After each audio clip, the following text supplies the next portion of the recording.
Movie critic Roger Moore saw Spider-Man Homecoming and all he could think to himself is, where's Andrew Garfield? He was so much better.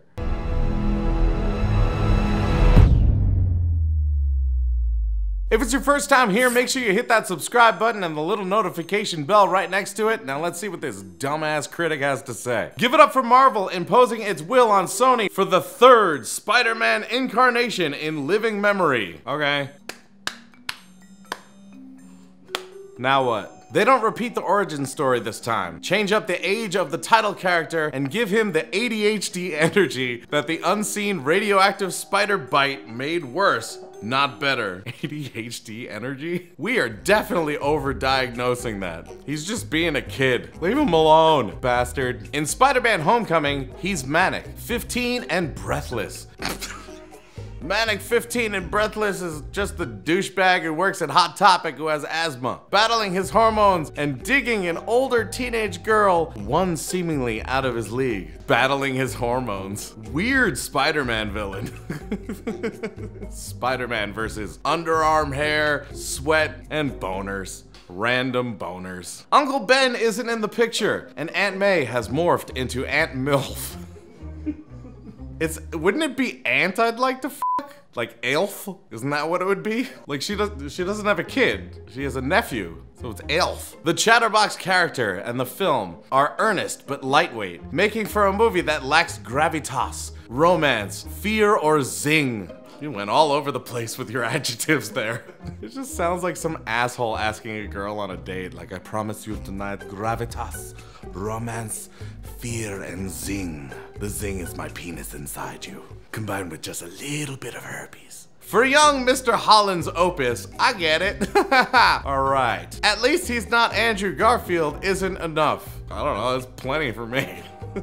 That's pretty good. The next Batman is definitely gonna be able to be at least he's not Ben Affleck. And that's gonna be enough. It's like eating shitty pizza and being like, at least it's not kale, that's enough. Aunt May doesn't know Peter's secret, but his plump nerd pal Ned finds out. That's just mean. Like, calling him plump added nothing to that sentence at all, except like you just becoming a larger dick with a small dick.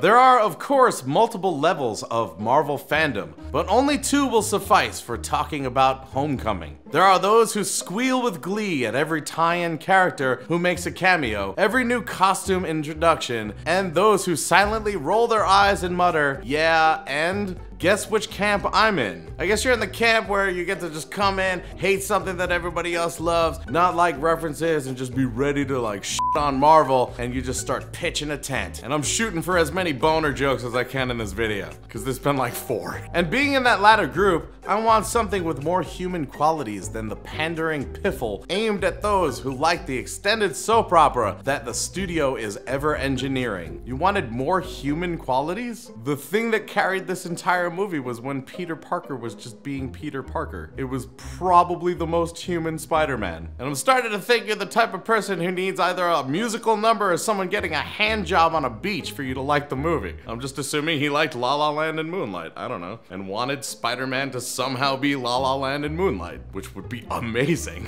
Spider-Man fighting the Vulture while singing and getting a hand job on a beach.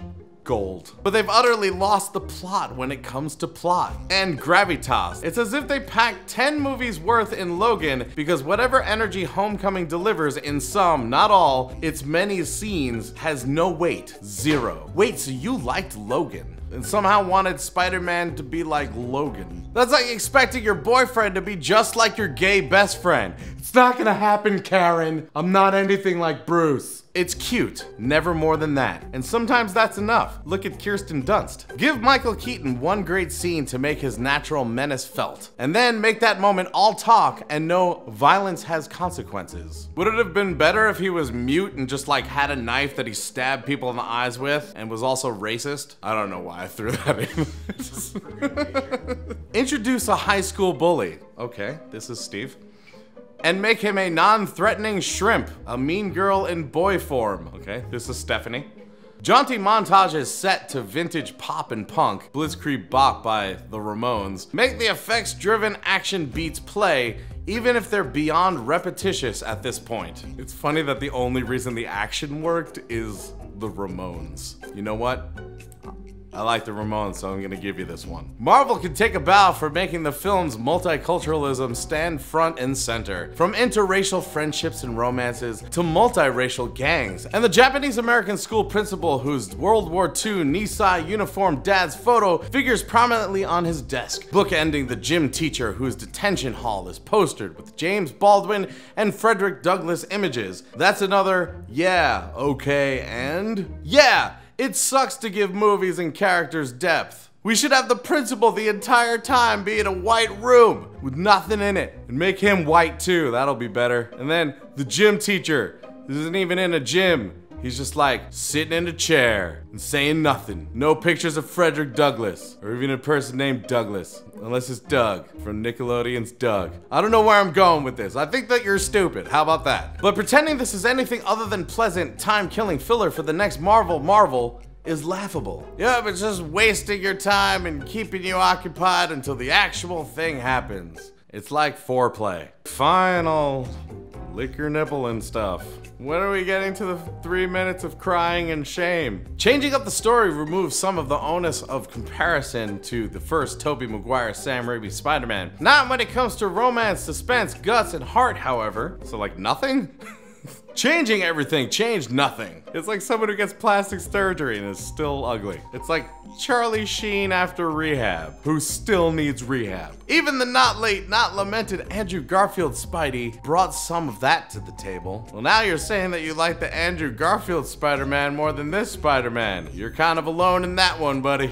Way to be a damn rebel. I mean, maybe if you liked the Ramones when the Ramones weren't cool. I'm just picturing you doing this about everything. Hey, you wanna get some ice cream? Ice cream sucks. What a beautiful day. I prefer rain and being covered in bees. If it's your first time here, make sure you hit that subscribe button and the little notification bell right next to it. And until we see you guys next time, geek out and game on.